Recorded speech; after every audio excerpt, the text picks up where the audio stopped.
বগুড়া জেলা সদর থানা এলাকা হতে মাদক পাচারকালে র্যাবের জালে নারীসহ গ্রেপ্তার ৩ জন। ৯৩ বোতল ফেন্সিডিল উদ্ধার।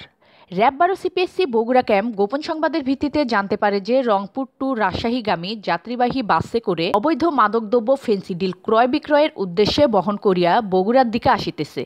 উক্ত তথ্যের ভিত্তিতে র্যাব সদর দপ্তর ইনটুইংয়ের সহযোগিতায় অধিনায়ক র্যাব ১২ মোহাম্মদ আতিকুর রহমান মিয়া পিপিএম অতিরিক্ত ডিআইজি এর দিক নির্দেশনায় অদ্য ৪ ফেব্রুয়ারি ২০২৫ তারিখ রাত্রি ২০টা ৩০ ঘটিকায় র্যাব ১২ সিপিএসসি বগুড়া একটি আভিযানিক দল বগুড়া জেলা সদর থানাধীন নুরগোলা ইউনিয়নের ঠ্যাঙ্গামারা পশ্চিমপাড়া গ্রামস্থ টিএমএসএস মেডিকেল কলেজের সামনে রংপুর টু ঢাকাগামী মহাসড়কের উপর অভিযান পরিচালনা করিয়া আসামি মোহাম্মদ আনারুল ইসলাম বয়স ২০, মোসাম্মদ খালেদা খাতুন বয়স ২২, স্বামী মোহাম্মদ সজীব আহমেদ, উভয় পিতা মোহাম্মদ আব্দুর রাজ্জাক, মাতা মৃত কাজলী বেগম, মোহাম্মদ সজীব আহমেদ বয়স ২৭, পিতা মৃত গোলাম মুর্তাজা, মাতা মোসাম্মদ শামীমা আক্তার, সর্বসাং হিলি, দক্ষিণ বাসুদেবপুর থানা হাকিমপুর, জেলা দিনাজপুরদেরকে ৯৩ বোতল নেশাজাতীয় মাদকদ্রব্য ফেন্সিডিল সহ গ্রেপ্তার করা হয়।